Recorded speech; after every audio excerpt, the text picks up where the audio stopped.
আসসালামু আলাইকুম। আশা করি সকলেই ভালো আছেন। আলহামদুলিল্লাহ আমিও বেশ ভালো আছি। আমরা আজকে যথারীতি ইংলিশ কিউ অ্যানালাইসিসের পার্ট 2 নিয়ে হাজির হয়েছি। আপনারা প্রত্যেকেই অবগত আছেন আমাদের এই ধারাবাহিক সিরিজটি মূলত জানুয়ারি, ফেব্রুয়ারি এবং মার্চে এই 3 মাসে অনুষ্ঠিত যে পরীক্ষাগুলোতে ইংলিশ অংশের যে প্রশ্নগুলো রয়েছে সেগুলোর একটি ধারাবাহিক সমাধান। আমি বরাবরের মতো বলি যে রিসেন্ট এক্সামগুলোতে যে প্রশ্নগুলো এসে থাকে সেগুলো পরবর্তী যে নিয়ারেস্ট যে পরীক্ষাগুলো হবে সেগুলোর জন্য বেশ গুরুত্বপূর্ণ। এই কারণে আপনারা যারা অলরেডি বিভিন্ন কম্পিটিটিভ পরীক্ষা ফাইট করতেছেন তাদের উচিত যে সাম্প্রতিক প্রশ্ন সম্পর্কে একটি ক্লিয়ার ধারণা রাখা এবং সাম্প্রতিক প্রশ্নসমূহ বিস্তারিতভাবে সমাধান করে নিজের দখলে নিয়ে আসা, যাতে করে এখান থেকে রিপিটেড কোশ্চেন যদি আসে আপনি যাতে করে কোনো মিস না করে। তো যথারীতি এই ধারাবাহিকের আমাদের আজকে দ্বিতীয় পর্ব। তো আজকের পর্ব আমি যথারীতি 15টি প্রশ্ন নিয়ে আলোচনা করব। তো এইভাবে ধারাবাহিকটি চলমান চলতেই থাকবে। শুরুতে আমাকে একটু নিশ্চিত করুন যে প্রত্যেকে আমাকে শুনতে পাচ্ছেন কিনা। প্লিজ প্রত্যেকে একটু নিশ্চিত করুন যে আমাকে শুনতে পাচ্ছেন কিনা।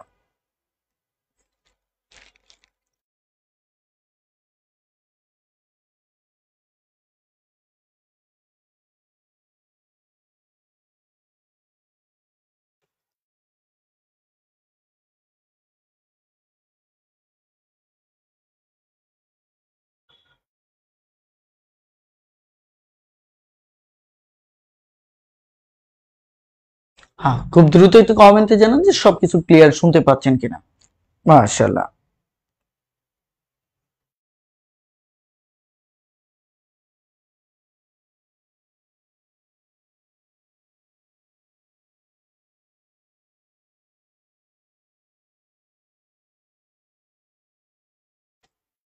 ওকে, মাশাআল্লাহ। তাহলে চলুন আমরা কথা বাড়াবো না, সরাসরি মূল আলোচনায় প্রবেশ করব। আমাদের আজকের প্রথম প্রশ্নটি, যেটি 2024-এর অফিস সহায়ক বস্ত্র অধিদপ্তরে আসছিল, খুবই পরিচিত একটি স্পেলিং। আমি আপনাদের বলে রাখি, আমি ধারাবাহিকভাবে সব প্রশ্নের সমাধান করব। মানে এই প্রশ্নগুলো কিন্তু বাছাই করা কোনো প্রশ্ন না, মানে ধারাবাহিকভাবে এই সমাধানটা চলতেই থাকবে। এই কারণে কখনো সহজ কখনো কঠিন সব টাইপের প্রশ্নই আপনারা পাবেন।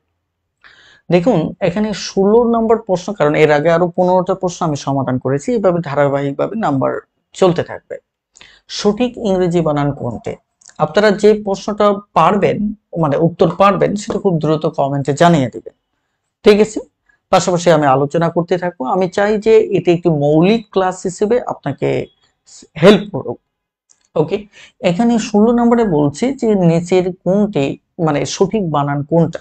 আপনারা জানেন লেফটেন্ট বানানটার ক্ষেত্রে চমৎকার একটা কৌশল আছে।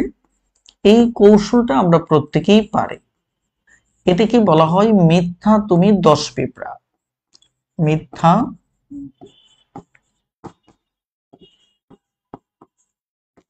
তুমি 10 পিঁপড়া, তাই না?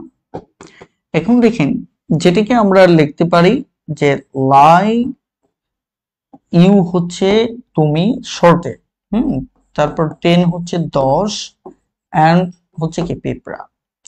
তাহলে এটা সমান সমান যেটা দাঁড়াচ্ছে LIUTENANT, এটি হচ্ছে লেফটেন্যান্ট বানানের স্পেলিং। তাহলে এই দৃষ্টিকোণ থেকে আমাদের বি নম্বরটি হচ্ছে সঠিক উত্তর। আপনারা যারা সঠিক উত্তর দিচ্ছেন সবাইকে অভিনন্দন। তো পাশাপাশি আমরা আলোচনা কন্টিনিউ করতে থাকবো। দেখো আমাদের 17 নম্বর প্রশ্নটিতে কি বলা আছে। এখানে বলা হচ্ছে he has been sick since last week. আমরা জানি যে কোনো বাক্যে যদি সিন্স থাকে, কি থাকে, সিন্স থাকে, সিন্স প্লাস টাইম যদি থাকে তাহলে সেটি পারফেক্ট কন্টিনিউয়াস টেন্স হয়। কি হয়? পারফেক্ট কন্টিনিউয়াস টেন্স হয়। কিন্তু এখানে যদি আমি স্ট্রাকচারটা খেয়াল করে দেখি, এখানে সাবজেক্ট আছে, ওকে, তারপর এখানে হ্যাজ রয়েছে, এরপরে আমরা দেখতে পাচ্ছি এখানে ভার্বের বি থ্রি রয়েছে, এরপরে আমাদের কি রয়েছে, সিন্স প্লাস টাইম রয়েছে, তাই কিনা? আমরা যদি প্রথম অংশটা একটু ভালো করে খেয়াল করে, যে এই স্ট্রাকচারটা মূলত হচ্ছে আমাদের প্রেজেন্ট পারফেক্ট টেন্সের, কিসের বলেন তো, প্রেজেন্ট পারফেক্ট টেন্সের। কথা বুঝতে পারছেন কিনা? তার মানে সেই ক্ষেত্রে সিন্স এর যে সাইনটা দেখতে পাচ্ছি, এটা হচ্ছে প্রেজেন্ট পারফেক্ট কন্টিনিউয়াস এর, প্রেজেন্ট পারফেক্ট কন্টিনিউয়াস এর। তাহলে মূলত আমরা এটি কোন টেন্স ধরবো? মনে রাখবেন যে ভার্বের স্ট্রাকচার যে টেন্সের হবে, ভার্বের স্ট্রাকচার, ভার্বের স্ট্রাকচার যে টেন্সে থাকবে, আমাদের মূলত ওই টেন্সটাকেই উত্তর হিসেবে চুজ করতে হবে। তাহলে খেয়াল করুন, এখানে আমাদের এই জায়গায় রয়েছে প্রেজেন্ট পারফেক্ট টেন্স, তার মানে আমাদের উত্তর হবে প্রেজেন্ট পারফেক্ট টেন্স, ওকে। তার মানে আমাদের সিন্স ফর থাকা সত্ত্বেও আমাদের প্রেজেন্ট পারফেক্ট হতে পারে। কখন হতে পারে এই ব্যাপারটা একটু ক্লিয়ার হওয়া উচিত। যেমন এই বাক্যটা কেন এরকম হলো না, এরকম তো হতে পারতো। এই বাক্যের মেইন ভার্ব হচ্ছে বি, যেমন হি হ্যাজ বিন। পারফেক্ট কন্টিনিউয়াস এর স্ট্রাকচার কি, বিন এর পর ভার্বের সাথে আইএনজি, তাহলে being sick since last week। এরকম কেন হলো না? এরকম হলে তো আমরা পারফেক্ট কন্টিনিউয়াস দাগাতে পারতাম, যেহেতু সিন্স ছিল। এর অন্যতম গুরুত্বপূর্ণ একটা কারণ হচ্ছে এই ভার্বটি, বি ভার্ব, আমাদের গুরুত্বপূর্ণ তিনটা নন কন্টিনিউয়াস ভার্ব আমরা আজকে শিখব। যেমন এই বি, হ্যাভ, নো, এই তিনটা শিখলেই হবে। এই যাবৎকালে যত প্রশ্ন আছে এই তিনটা থেকে আসছে। এই তিনটি ভার্ব, আরো লম্বা তালিকা আছে, আমাদের এত দরকার নেই, আপাতত এই তিনটা মুখস্থ রাখেন তাহলেই হবে। এদেরকে বলা হয় নন কন্টিনিউয়াস ভার্ব। কি বলা হয়? নন কন্টিনিউয়াস ভার্ব। নন কন্টিনিউয়াস ভার্ব কারা? এদের প্রথমত হচ্ছে এদের সাথে আইএনজি হয় না, এদের সাথে মানে যখন মেইন ভার্ব হিসেবে বসে তখন কি হয় না, আইএনজি হয় না। কথা বুঝতে পারছেন কিনা? অর্থাৎ এখানে দেখেন সিন্স দ্বারা কি পারফেক্ট কন্টিনিউয়াস টেন্স কে নির্দেশ করছিল না? এই এরা থাকলে, ধরুন পারফেক্ট কন্টিনিউয়াস এ যদি থাকে, আমি চারটে ধরেন, এটা হচ্ছে ইনডেফিনিট, এটা কন্টিনিউয়াস, এটি হচ্ছে পারফেক্ট, এটি হচ্ছে পারফেক্ট কন্টিনিউয়াস। দেখেন আমাদের প্রতি চার প্রকারের দুটো করে হচ্ছে কন্টিনিউয়াস, দুটো হচ্ছে কন্টিনিউয়াস, একটা পারফেক্ট কন্টিনিউয়াস আর একটা নর্মাল কন্টিনিউয়াস। এটা হচ্ছে আইএনজি, এটাও কে আইএনজি। তার মানে হচ্ছে যদি এখানে সিন্স ফর থাকা সত্ত্বেও যদি এই নন কন্টিনিউয়াস ভার্ব থাকে, তাহলে তার আগের টেন্সে পারফেক্টে লিখতে হবে। ঠিক এই কারণে এই নন কন্টিনিউয়াস ভার্ব থাকার কারণে আমরা পারফেক্টের সাবজেক্ট হ্যাজ এরপরে আর আমরা বিন বসায় নেই। বলতে পারেন এই বিন কি এই বিন? নো, এটা হচ্ছে অক্সিলারি। এই যে বি, মেইন ভার্বের বি হচ্ছে এই বি। এই কারণে আমরা এভাবে না লিখে আমরা এইভাবে বাক্যটা লিখেছি, আর এই কারণে পরীক্ষার প্রশ্নে এটা দেওয়া হয়েছে। কথাটা ক্লিয়ার? এটা একটা বিষয়। আরেকটা গুরুত্বপূর্ণ বিষয় আমি এখানে একটু দেখাতে চাচ্ছি, কারণ এটা আমার কাছে মনে হচ্ছে খুবই গুরুত্বপূর্ণ। যেমন দেখেন সিন্সের একটা চমৎকার ব্যবহার আছে, সিন্স লাস্ট উইক, এখানে ফর কেন হলো না বা কখন ফর হবে? আমি একটু আপনাদের বলে রাখি, অনেক সময় যদি আমাদের এই যে এরকম কিছু এক্সপ্রেশন থাকে, সিন্স, ধরুন আমি সিন্সটা, এক্সপ্রেশন গুলো ঠিক এরকম, ধরেন লাস্ট উইক হতে পারে, লাস্ট আওয়ার হতে পারে, লাস্ট মান্থ হতে পারে, লাস্ট ইয়ার হতে পারে। আবার দেখবেন অনেক সময় এরকম থাকে, the last week, the last month, the last year, এরকম থাকতে পারে। তো মনে রাখবেন, যদি এই দুটোর মাঝে পার্থক্য কিন্তু কিছুই না, আপনি দা লাস্ট উইক বলেন আর শুধু লাস্ট উইক বলেন, পার্থক্য এটাই। কথা বুঝতে পারছেন কিনা? তো এরকম ক্ষেত্রে যদি দা থাকে, তাহলে সেক্ষেত্রে আমাদের ফর হবে, কি হবে? ফর দ্য লাস্ট উইক হবে, ফর দ্য লাস্ট মান্থ হবে, ফর দ্য ইয়ার হবে। কথাটা ক্লিয়ার? আর যদি দা না থাকে, তাহলে আমার সিন্স হবে, যেটা আমরা এই বাক্যে মাত্র আমরা দেখতে পাচ্ছি। সেখানে শুধু কি ছিল? দা লাস্ট উইক ছিল। কথাটা ক্লিয়ার?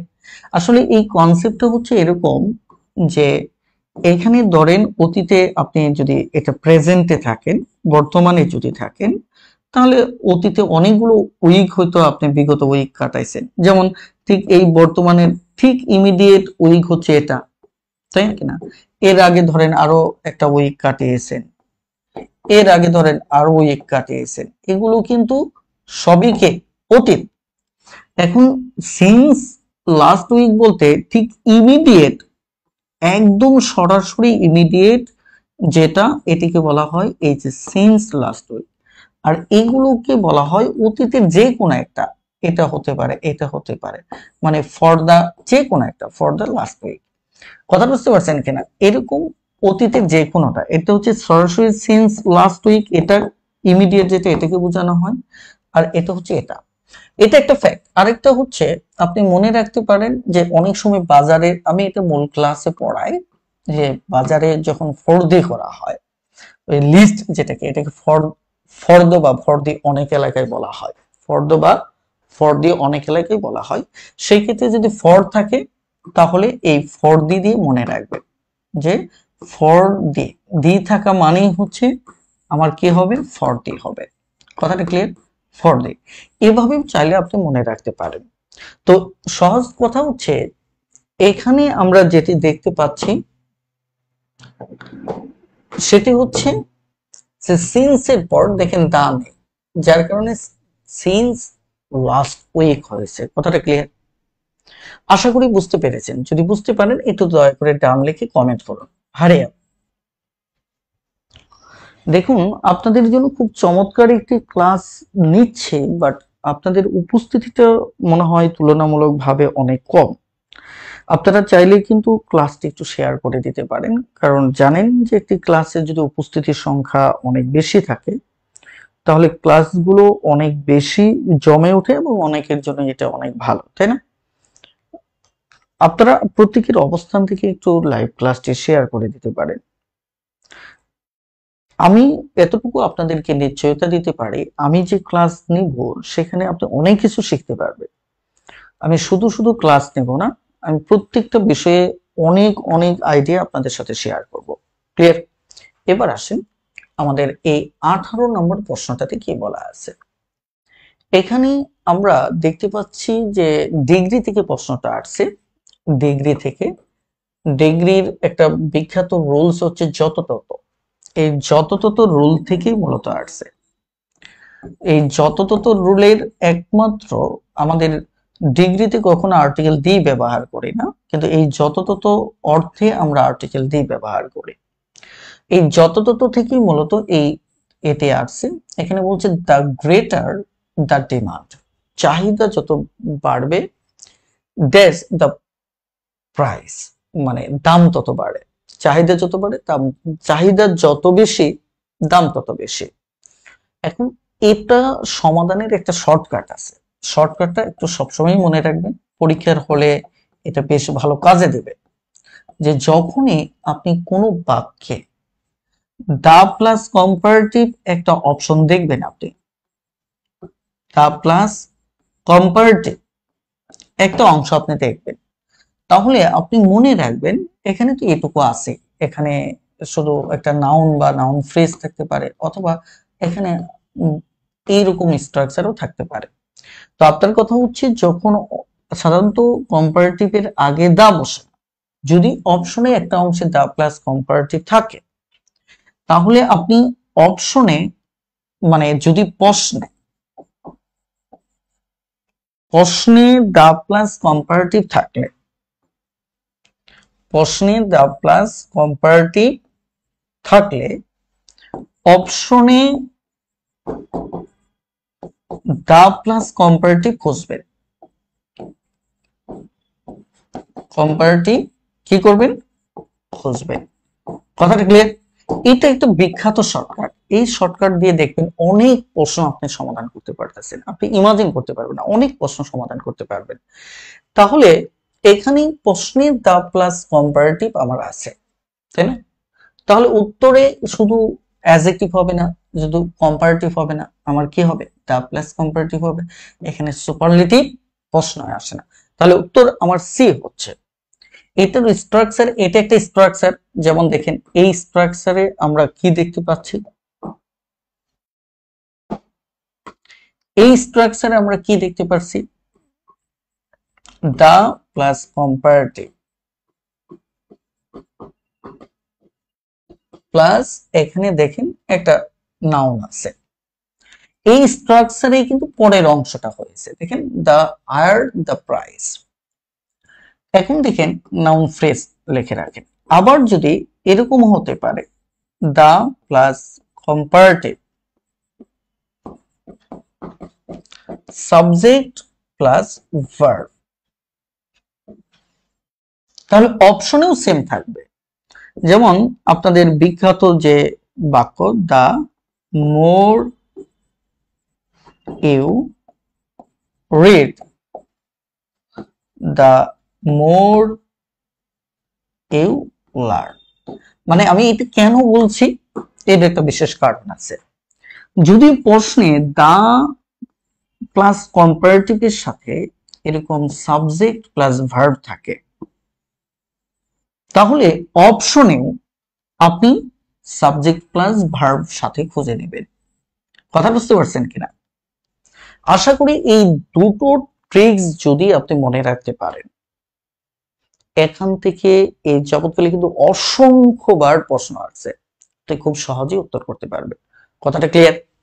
তাহলে আমাদের 18 নম্বর প্রশ্নের উত্তর আমরা পেলাম দা হায়ার, রাইট? এবার 19 নম্বর প্রশ্নটা দেখেন। 19 নম্বর প্রশ্নে কি বলা আছে, এখানে পার্টস অফ স্পিচ হিসেবে জানতে চাওয়া হয়েছে নিচের কোনটি অ্যাডভার্ব। ঠিক আছে, অ্যাডভার্ব জানতে চাওয়া হয়েছে। তো অ্যাডভার্ব কি?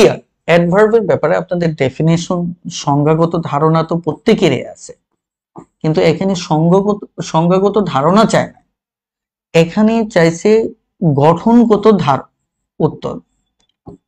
কথা বুঝতে পারছেন কিনা? যেমন দেখেন আমাদের অ্যাডভার্ব গঠনের একটা সহজ উপায় হচ্ছে যদি আপনি অ্যাডজেক্টিভের সাথে এলওয়াই যুক্ত করেন, তাহলে সেটি অ্যাডভার্ব হয়। আবার যদি নাউনের সাথে এলওয়াই যুক্ত করেন, তাহলে সেটি আমার অ্যাডজেক্টিভ হয়। এটা নর্মাল একটা বেসিক স্ট্রাকচার। কিন্তু দেখেন এখানে আগলি আছে, কুৎসিত আগলি, তাহলে কি এভাবে তো আমরা হিসাব করতেছি না। আগলি শব্দটা স্বয়ংক্রিয়ভাবে নিজেই হচ্ছে অ্যাডজেক্টিভ। কথা বুঝতে পারছেন কিনা? এটা কি অ্যাডজেক্টিভ। তবে অ্যাডজেক্টিভ মানে এটা তিনটা ফর্ম আপনারা অবশ্যই জেনে রাখবেন, সেটা বেশ জরুরি, কারণ পরীক্ষায় এগুলোতে অনেক সময় আমরা আটকে যাই। ডিগ্রিতে এটা আমাদের অনেক বেশি লাগবে। সুপারলেটিভ, একটা হচ্ছে আগলি, আগলিয়ার, আগলিয়েস্ট। কথাটা ক্লিয়ার? এটা একটু মাথায় রাখবেন। হোলি এই শব্দটাও পবিত্র অর্থে আমরা ব্যবহার করি, যেটি হচ্ছে মূলত আমার কে অ্যাডজেক্টিভ। অনেক সময় দেখবেন আমরা বলি দা হোলি ল্যান্ড, ওই যে বলি না পূর্ণ ভূমি, অথবা আমরা বলি না দা হোলি বুক,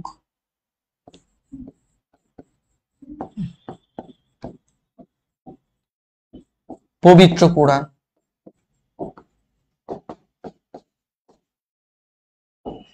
অথবা আমরা অনেক সময় বলি দা হোলি সিটি,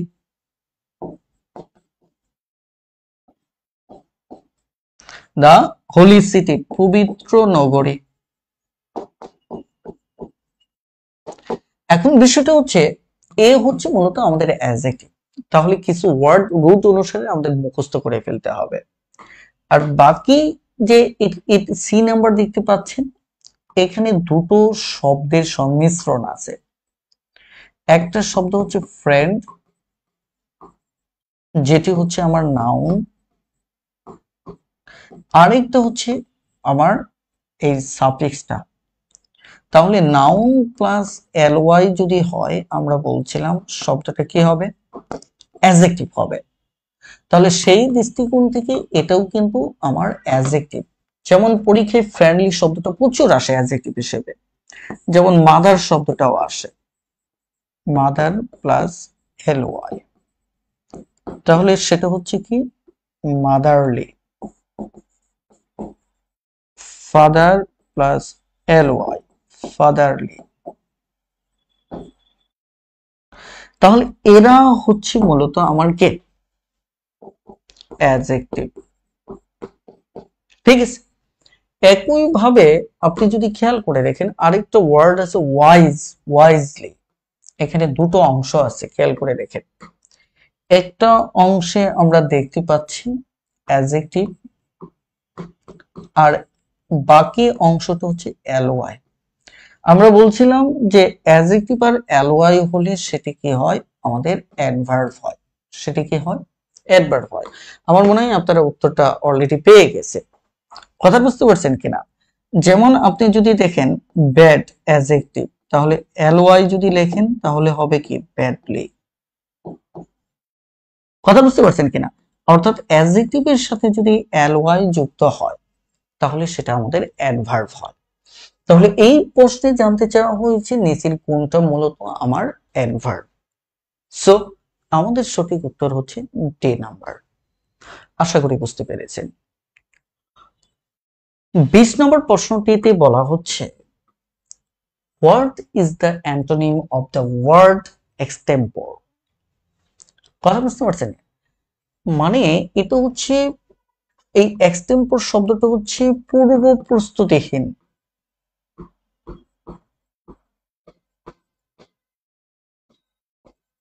মানে প্রস্তুতি ছাড়ার যে অবস্থাটা সেটাকে বোঝানো হয়। এখন এটার অ্যান্টোনিম জানতে চাওয়া হয়েছে, তার মানে কি বিপরীত শব্দ জানতে চাওয়া হয়েছে। কথা বুঝতে পারছেন কিনা? এখানে আনপ্লান, অপরিকল্পিত, এটার সাথে তো এটা যায় না, তাই কিনা? আরবিট্রেট মানে যে মধ্যস্থতাকারী, এটাও যায় না। এটা এপিস, এটা হচ্ছে প্রশমিত করা, এটাও যায় না। এখানে দেখেন রিহার্স, আমরা রিহার্সেল শব্দটার সাথে পরিচিত আছে না, ওই রিহার্স মানে পূর্বে অনুশীলনকৃত, পূর্বে অনুশীলনকৃত।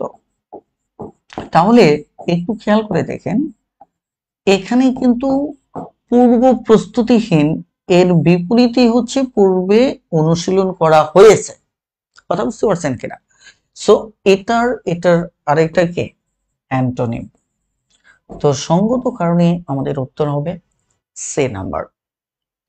এবার নেক্সট প্রশ্ন, এখানে 21 নম্বর প্রশ্নে কি জানতে চাওয়া হয়েছে একটু ভালো করে খেয়াল করে দেখেন।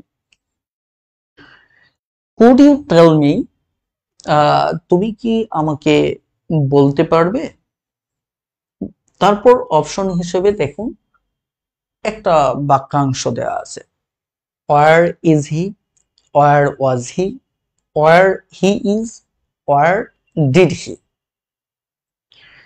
এখন আপনাকে এখানে সঠিক অপশনটাকে চুজ করতে হবে। ভালো করে খেয়াল করেন, এই প্রশ্নগুলো সাধারণত অ্যাডমিশনের জন্য বেশ গুরুত্বপূর্ণ, মানে বিশ্ববিদ্যালয় ভর্তির ক্ষেত্রে।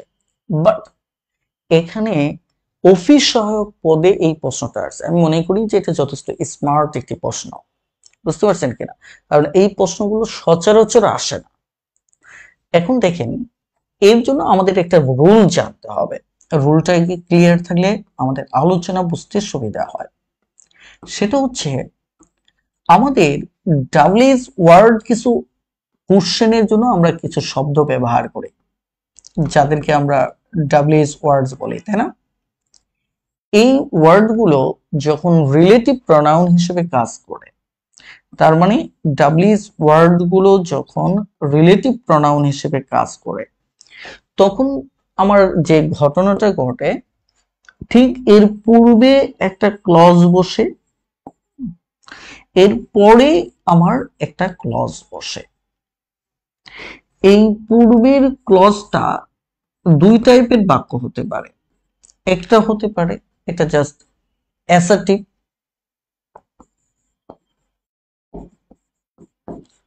অ্যাসার্টিভ সেন্টেন্স হতে পারে। সেন্টেন্স বলতে এখানে স্ট্রাকচার বোঝাচ্ছি। অথবা আমার ইন্টারোগেটিভ সেন্টেন্স হতে পারে। কথাটা ক্লিয়ার? বাট কিন্তু এই ক্লজটা সব সময় অ্যাসার্টিভ সেন্টেন্স হবে। অলওয়েজ কি হবে? অ্যাসার্টিভ সেন্টেন্স হবে। অ্যাসার্টিভ সেন্টেন্স হবে। এখন প্রশ্ন হচ্ছে, যদি অ্যাসার্টিভ সেন্টেন্স যদি হয়, এখানে আমি একটু বলে রাখি অ্যাসার্টিভ সেন্টেন্সের আসলে স্ট্রাকচারটা কি। এটা খুবই সহজ একটা স্ট্রাকচার, যে এটা in general subject plus verb, যে টেন্সই হোক সেটা ভিন্ন বিষয়। অর্থাৎ এরকম স্ট্রাকচারে বসবে, টেন্স অনুসারে ভার্বের চেহারা পরিবর্তন হবে। তার মানে এখানেও আমার কি হবে? Subject plus verb. কথা বুঝতে পারছেন? এই স্ট্রাকচারে বসবে। বাট এটাও হতে পারে, অথবা ইন্টারোগেটিভ, মানে যেটা auxiliary plus subject plus verb, যেটাকে আমরা এভাবেও বলতে পারি। অর্থাৎ এখানে দুটোই হতে পারে। বাট এখানে অলওয়েজ কি হবে? আমি আবারও বলছি, এখানে অলওয়েজ আমার অ্যাসার্টিভ হবে। যেমন এই বাক্যে এখানে বলা হচ্ছে, কুড ইউ টেল মি? তুমি কি আমাকে বলতে পারবে? কি যে এখানে আমার একটি ডাব্লিউএস ওয়ার্ড বসাতে হবে, এরপর সাবজেক্ট প্লাস ভার্ব। দেখেন এখানে আগে অক্সিলারি চলে আসছে বা মেইন ভার্ব চলে আসছে, তারপর সাবজেক্ট। তার মানে এটি হচ্ছে না। এই দাবি যদি আমরা মানে বাস্তবায়ন করতে চাই, ওয়ার ওয়াজ এটাও আগে চলে আসছে সাবজেক্টের আগে, তার মানে এই অপশনটাও কিন্তু আমার হচ্ছে না। এই যে দেখেন, ওয়ার হি ইজ, সাবজেক্ট আছে এবং ভার্ব আছে, এই দাবিটা কিন্তু এখানে মিলতেছে। আর এখানে আগে অক্সিলারি গেছে, তারপর আমার সাবজেক্ট, তার মানে এই দাবিটাও মিলতেছে না। তার মানে হচ্ছে আমাদের এখানে সি নাম্বারটা সঠিক উত্তর। কিন্তু একটা বিষয় আছে, সেটা হচ্ছে দেখেন, এই বাক্যে আমার লাস্টে একটা ইন্টারোগেটিভ সাইন আছে, কিন্তু এই টাইপের স্ট্রাকচারে লাস্টের সাইনটা ইন্টারোগেটিভ হতে পারে, ফুল স্টপ হতে পারে। কখন কোনটা হবে সেটা একটু খেয়াল করে। যদি আমার প্রথম অংশটা অ্যাসার্টিভ হয়, তাহলে আমার ফুল স্টপ হবে। কি হবে? ফুল স্টপ হবে। ক্লিয়ার? বাক্য শেষে ফুল স্টপ হবে। আর যদি প্রথম অংশটা ইন্টারোগেটিভ হয়, তাহলে আমার কোশ্চেন সাইন হবে। ক্লিয়ার? এই যে দেখেন, প্রথম অংশটা ইন্টারোগেটিভ ছিল, এই কারণে আমাদের সবার শেষে কি বলছে? কোশ্চেন সাইন বলছে। যেমন আমি যদি বলি যে হি টোল্ড মি, or হি ওয়াজ, খেয়াল করে দেখেন। এবার আমি ফুল স্টপ লিখেছি। কেন ফুল স্টপ লিখেছি? কারণ হি টোল্ড মি, এটিকে আমার অ্যাসার্টিভ সেন্টেন্স, যার কারণে এই অ্যাসার্টিভ হওয়ার কারণে আমি এখানে ফুল স্টপ বসিয়েছি। ক্লিয়ার? খুবই গুরুত্বপূর্ণ একটি নিয়ম, আমার বিশ্বাস আপনারা বুঝতে পেরেছেন। এবার পরবর্তী প্রশ্নে যাওয়া যাক। 22 নম্বর প্রশ্নটা। 22 নম্বর প্রশ্নে কি বলা আছে দেখেন। 22 নম্বর প্রশ্ন বলা আছে the verb of the word strong. দেখেন এখানে স্ট্রং শক্তি, এটি কিন্তু হচ্ছে আমার অ্যাডজেক্টিভ, রাইট? ওকে, এখানে স্ট্রেংথ টি এইচ সাফিক্স যুক্ত, টি ওয়াই টি এইচ, এই সাফিক্স গুলো থাকলে সেটা নাউন হয়। কি হয়? সেটা নাউন হয়। তার মানে এখানে স্ট্রেংথ এই শব্দটা হচ্ছে আমার নাউন, বুঝলেন? দেখেন ই এন যুক্তটা হয় আমাদের ভার্ব, তাহলে এখানে আমার এই স্ট্রেংথেন শক্তিশালী করা, দেখেন তাহলে এখানে আমার এটি হচ্ছে সরাসরি ভার্ব। ক্লিয়ার? আর এই প্রশ্নে জানতে চাওয়া হয়েছে যে স্ট্রং শব্দটার ভার্ব কে, তাহলে উত্তর হচ্ছে আমাদের এ নাম্বার। ক্লিয়ার? এবার একটা ছোটখাটো মানে বিষয় শেয়ার করি, সেটি হচ্ছে আপনারা দেখতে পাচ্ছেন যে এখানে আমার লেখা ইংলিশ টিউটর বইটি, এই বইটি 2018 সালে প্রথম প্রকাশ হয়। বইটি নিয়ে আমি জাস্ট কয়েক সেকেন্ড কথা বলি। যেমন এখানে একটা কমেন্ট উল্লেখ করা হয়েছে আমার একজন প্রিয় পাঠকের, যিনি লিখেছেন ইংরেজিটা আমার কাছে জাস্ট অসাধারণ অসাধারণ। অর্থাৎ এই বইটির কথা বলা হচ্ছে। আপনার মনে প্রথম প্রশ্ন যেটা হতে পারে যে আমার কাছে বাজারের 3-4টা বই আছে, ওকে আছে, এখন তারপরও আমি কেন ইংলিশ টিউটরটা কিনবো? অর্থাৎ ইংলিশ টিউটর কেনার আসলে যুক্তিকতাটা কোথায়? এই প্রশ্নের জবাব আমি বেশি কথাই বলবো না, শুধু বলবো যে বাজারে আপনার 20টা বই থাকতে পারে, সেটি নিয়ে আমার আপনার সাথে দ্বিমত নেই, বা সবচেয়ে ভালো খারাপ নিয়েও আপনার সাথে আমি মত পার্থক্যে যেতে চাই না। শুধু একটা কথা বলতে চাই, যদি আপনি একদম সহজ ভাষায় বেসিক থেকে অ্যাডভান্স লেভেল পর্যন্ত আপনি ইংরেজি আয়ত্ত করতে চান, খুব সহজ ভাষায় নিজে পড়ে, আপনার টেবিলে 20টা বই আছে, আপনি কঠিন হওয়ার কারণে একটাও পড়েন না, বা বারবার পড়ার কারণে আপনি ভুলে যাচ্ছেন, মনে রাখতে পারতেছেন না, এরকম বই 1000টা টেবিলে থাকলে ভালো কি? এখন পৃথিবী বিখ্যাত বই আপনার টেবিলে থাকলেও তো আসলেই মূলত সেটা গুরুত্বপূর্ণ না। গুরুত্বপূর্ণ হচ্ছে সহজ ভাষায় এবং সবচেয়ে চমৎকার উপায়ে উপস্থাপন করা বই আপনার কাছে আছে কিনা, যেটা পড়ে আপনি নিজে নিজে ইংলিশ শিখতে পারবেন। তো সেই জায়গা থেকে ইংলিশ টিউটর আপনাকে রাস্তা দেখাবে, আপনাকে পথ দেখাবে।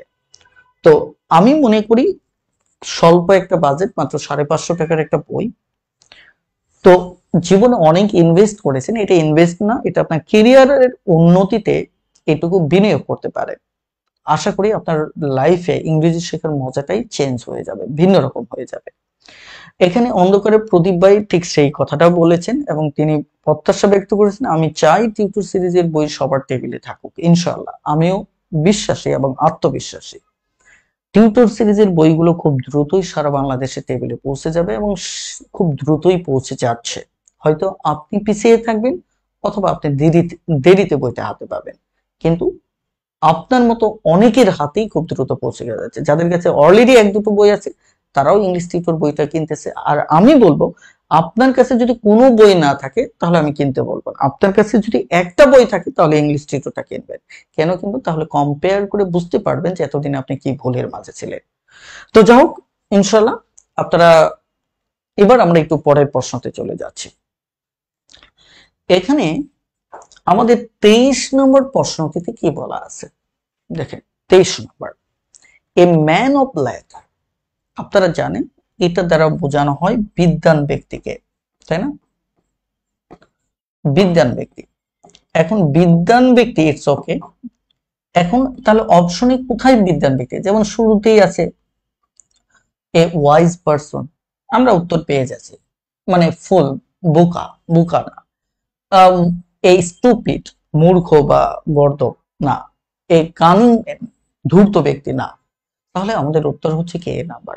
এগুলো হচ্ছে মুখস্থ পড়া, আপনি যত দ্রুত যত বেশি মুখস্থ করবেন তত ভালো, ঠিক আছে? পরীক্ষার হলে তাহলে মিস হওয়ার সম্ভাবনা থাকবে না।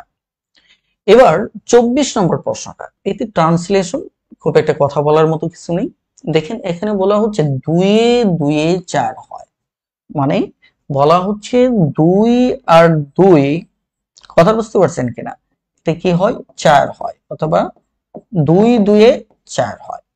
এখন বিষয়টা হচ্ছে, খেয়াল করে দেখেন, গাণিতিক টার্মের ক্ষেত্রে একটা জিনিস মনে রাখবেন, এখানে মেক হয় মানে কি, এখানে 4 হয় মানে 2 2 সমান 4। ইংলিশের আর বাংলার ভিতরে কিন্তু ভাষাগত একটা পার্থক্য আছে, কথা বুঝতে পারছেন কিনা? সেই জায়গায় এখানে মেক ভার্বটা তৈরি করা হয়েছে, অর্থাৎ 2 আর 2 মিলে কি তৈরি করে, 4 ডিজিটটা তৈরি করে, 4 সংখ্যাটা তৈরি করে। সো এখানে প্রশ্নটা হচ্ছে 2 and 2 হচ্ছে 2 এ 2 এ, তাহলে 2 and 2, 2 with 2 হবে না, এটা বাদ। 2 also 2, এটাও হবে না, এটাও বাদ। তাহলে এই দুটো থেকে একটা হবে। এখন প্রশ্ন হচ্ছে আমার মেক হবে নাকি মেক্স হবে, এটি নিয়ে খুদ গ্রামারিয়ানদের মাঝেই বেশ বিতর্ক আছে। তবে সবচেয়ে বহুল প্রচলিত এবং এশিয়া মহাদেশের যে বইগুলোতে বা কম্পিটিটিভ এক্সামগুলোতে যেটা ফলো করা হয় সেটা হচ্ছে বি নাম্বার অপশনটা। অর্থাৎ গাণিতিক টার্মকে আমরা সিঙ্গুলার হিসেবে গ্রহণ করব। কি বলেন তো? গাণিতিক টার্মগুলোকে কি মূলত আমরা সিঙ্গুলার হিসেবে ট্রিট করব।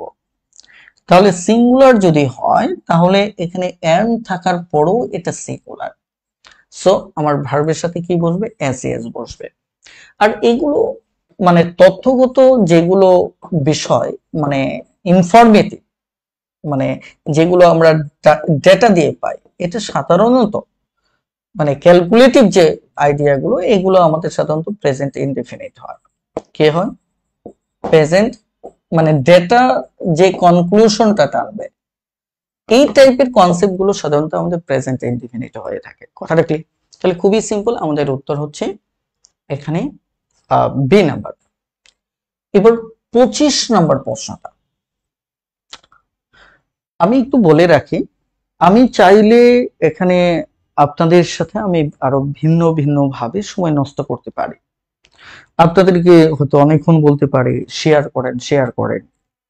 আমি জানি না যে এই কাজটুকু আপনারা নিজ থেকে করলে খুব একটা ক্ষতি হবে কিনা। আসলে আমি এখানে দাঁড়িয়েছি আপনাকে শেখানোর জন্য, কথা বুঝতে পারছেন, আপনাকে পড়ানোর জন্য। এই জন্যই আমি মূলত দাঁড়িয়েছি। আমার দায়িত্ব হচ্ছে আপনাকে পড়িয়ে যাওয়া, যাতে করে আপনার সময়টা কাজে লাগে।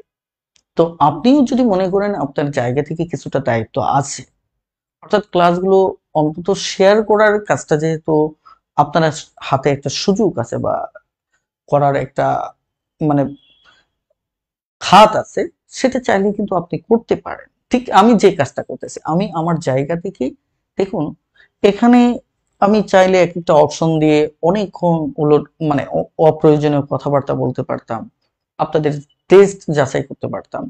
কিন্তু দেখুন আমার কাছে মনে হয় একটা ক্লাসে, যেহেতু এখানে আমি পরীক্ষা নিতে আসিনি, আপনাকে পড়াতে আসছি, সেখানে আমার পড়ানোটাই আমার জন্য উচিত। এই কারণে আমি সময় নষ্ট না করে পড়িয়ে যাচ্ছি। কিন্তু আপনাদের জায়গা থেকে কিন্তু আমাকে সাপোর্ট দেওয়াটাও আপনাদের নৈতিক দায়িত্ব। আপনারা চাইলে একটু শেয়ার করে দিতে পারেন, তাই না? উপস্থিতি একদম অনেক কম। ওকে, আমরা একটু সামনে যাচ্ছি। এখানে 25 নম্বর প্রশ্নটা, হি প্রিফার্স মিল্ক ডেস্টি। প্রিফারের ক্ষেত্রে মানে কোনো দুটো জিনিসের একটা অধিকতর পছন্দ করা, সেক্ষেত্রে আমরা মূলত টু ব্যবহার করে থাকি। যেমন এটা বাংলা হচ্ছে সে চায়ের চেয়ে দুধ অধিকতর সে চায়ের চেয়ে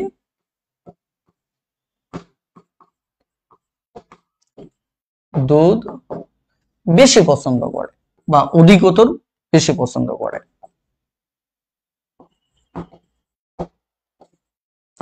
এখন ফ্যাক্টটা হচ্ছে আমাদের যে জায়গাটায় প্রবলেম সেটা হচ্ছে এই যে কনসেপ্টটার ক্ষেত্রে আমরা সাধারণত মনে করি যে এটা দেন হবে। কথা বুঝতে পারছেন কিনা? এই কারণে আমাদের সমস্যাটা মূলত যে এখানে তাহলে আমার দেন বসতেছে না কেন। মনে রাখবেন যে প্রিফার্ড ভার্বটার ক্ষেত্রে যদি সরাসরি ভার্ব আসে তাহলে টু প্লাস ভার্ব হবে। যেমন I prefer to write a letter. আমি চিঠি লিখতে বেশি পছন্দ করি, তাই কেন? আমি যদি বলি I prefer to drive a car, আমি গাড়ি চালাতে বেশি পছন্দ করি। তার মানে এটা একটা স্ট্রাকচার। আরেকটা স্ট্রাকচার হচ্ছে যে প্রিফার যদি থাকে তাহলে আমার এই টু যদি দুটো নাউন থাকে, কয়টা নাউন থাকে? দুটো নাউন যদি থাকে তাহলে দুটো নাউনের মাঝে আমার কি বসবে? টু বসবে। অথবা যদি জেরান্ড থাকে অর্থাৎ ভার্ব প্লাস আইএনজি যদি থাকে তাহলে এই দুটোর মাঝেও আমার কি বসবে? আমার টু বসবে। কথাটা ক্লিয়ার? যেমন আমি যদি বলি যে আই প্রিফার যেমন আমি লেখার চাইতে পড়তে বেশি পছন্দ করি, তাহলে আই প্রিফার রিডিং। তাহলে কার চেয়ে? To writing. তার মানে কি লেখার চেয়ে এটা টুটা এখানে চেয়ে অর্থে ব্যবহার হচ্ছে, অর্থাৎ অর্থটা দিচ্ছে কার? দেনের মতো। ক্লিয়ার? তাহলে আমরা এই জিনিসটা এখানে দেখতে পাচ্ছি, মিল্ক এখানে হচ্ছে একটা নাউন, তাই না? টি এটিও হচ্ছে আমার একটা নাউন। সো আমাদের এই কারণে দুটো নাউনের মাঝে দেন না বসে টু বসে। ক্লিয়ার? আশা করি বুঝতে পেরেছেন। তাহলে এখানে আমাদের সঠিক উত্তর হচ্ছে এ নাম্বার।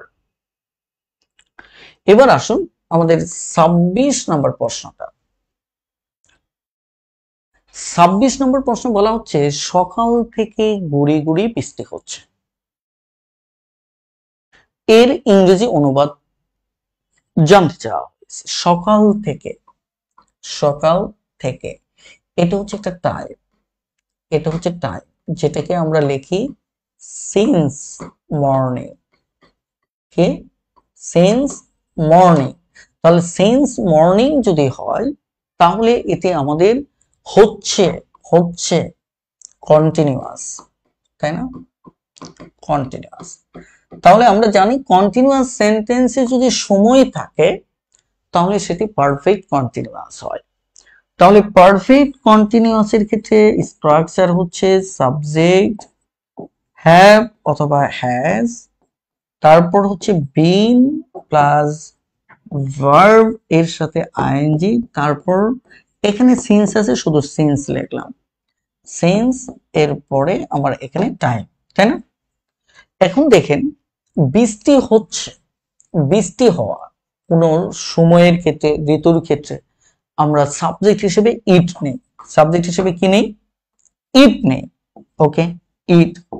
তাহলে ইট হচ্ছে থার্ড পারসন সিঙ্গুলার, তাহলে আমাদের এখানে বসবে কি? হ্যাজ। ওকে, তারপর হচ্ছে বিন। এখন গুড়ি গুড়ি বৃষ্টি হওয়া, ডিজল। তাহলে এটার অর্থ হচ্ছে গুড়ি গুড়ি বৃষ্টি হওয়া।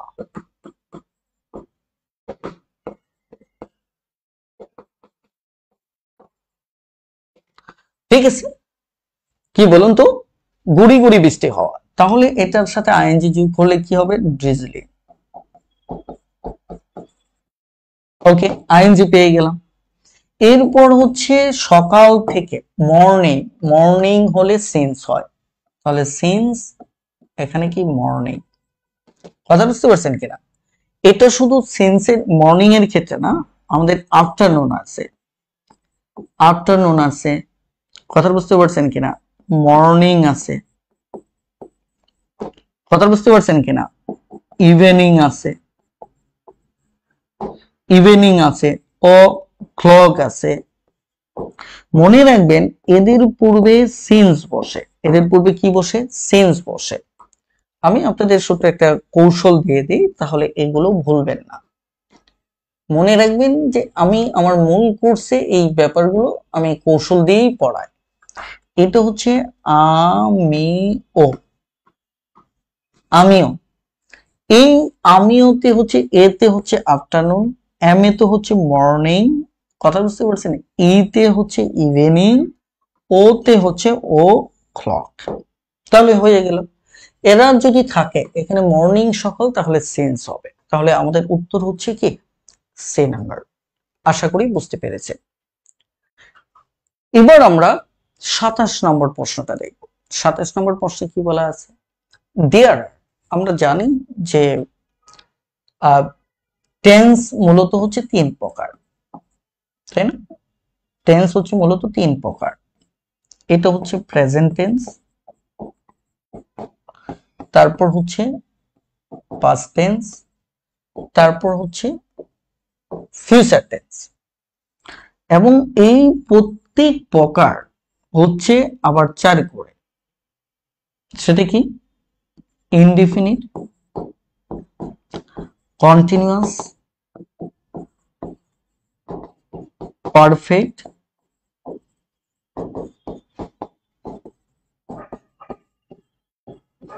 Perfect continuous. ক্লিয়ার? তাহলে এখানে এই ক্ষেত্রেও আমার কে 4 প্রকার, এই ক্ষেত্রেও আমার কে 4 প্রকার। তাহলে এখানে বলতে যাচ্ছে দেয়ার আর টাইপস অফ প্রেজেন্ট টাইম বা প্রেজেন্ট টেন্স, তাহলে উত্তর হবে কি? 4 প্রকার। ঠিক আছে, উত্তর কত হবে? 4 প্রকার। এখানে 28 নম্বর প্রশ্নটা আমরা একটু দেখব। 28 নম্বরে কি বলা আছে? Change the voice, I teach you, I teach him English. আমি তাকে ইংরেজি শেখাই। এখানে এটাকে ভয়েস চেঞ্জ করতে বলা হয়েছে। তাহলে আমাদের এটা হচ্ছে অবজেক্ট, তাই না? এটি হচ্ছে আমার অবজেক্ট। তো সাধারণত আগে দেখবো যে ব্যক্তিবাচক দিয়ে প্যাসিভটা করা হয়েছে কিনা। আপনি ব্যক্তি বস্তু দুটোকেই, দুটো যে কোনো একটাকে আপনি ভয়েস সেন্সে সাবজেক্ট করতে পারবেন, তবে ব্যক্তিবাচকটাকে সাবজেক্ট করা হচ্ছে উত্তম। আমরা দেখি এটাকে সাবজেক্ট করা হয়েছে কিনা। এটা সাবজেক্ট করলে এটা হবে হি, তাই না? এটা প্রেজেন্ট ইনডিফিনিট, যেহেতু হি এর সাথে হবে ইজ টট। ঠিক আছে, আমরা দেখি হি ইজ টট কোথাও আছে কিনা। দেখেন হি ইজ টট আছে। এবার যদি এটা ইংলিশটা সাবজেক্ট হয়, ইংলিশ যদি সাবজেক্ট হয়, তাহলে কি হবে? ইংলিশ এই ভার্বটা হবে ইজ টট, তাই কিনা? তাহলে ইংলিশ ইজ টট এখানে আছে, তার মানে কি এই দুটোতে আছে, দুটোর স্ট্রাকচার বাকিগুলোতে দেখেন ভুল। এখন প্রশ্নটা হচ্ছে এখানে ইংলিশ হি ইজ টট, মানে হি যদি চলে আসে তাহলে ইংলিশ পড়ে থাকবে, হি ইজ নট ইংলিশ। ঠিক আছে, সাবজেক্ট কি? আই, এটার পর মি হচ্ছে। কিন্তু এটা তো প্রবলেম কি? এটা প্রবলেম হচ্ছে ইংলিশ চলে আসলে এখানে হিমটা হিমের জায়গায় থাকবে, কথা বুঝতে পারছেন কিনা? কিন্তু এখানে মি টেনে আনছে, এটাই ভুল। আর আই বায়ের পর চলে যাবে মি। এইটুকু যদি হতো তাহলে এটাও আমাদের উত্তর হয়ে যেত। তার মানে কি উত্তর হচ্ছে এ নাম্বার। দেখছেন কত সূক্ষ্মভাবে একটা মানে পেজ দিয়ে রাখছে। এটা তো এই নাম্বার অপশন দিলে আপনি খটকায় পড়ে যেতেন, কারণ এইটুকু সঠিক দেখে হয়তো এইটুকু মাথায় কাজটা নাও করতে পারে। বুঝতে পারছেন কিনা? তার মানে আপনাকে প্রশ্ন সমাধানে যথেষ্ট সতর্ক থাকতে হবে। ক্লিয়ার? বলেন বুঝতে পারছেন কিনা?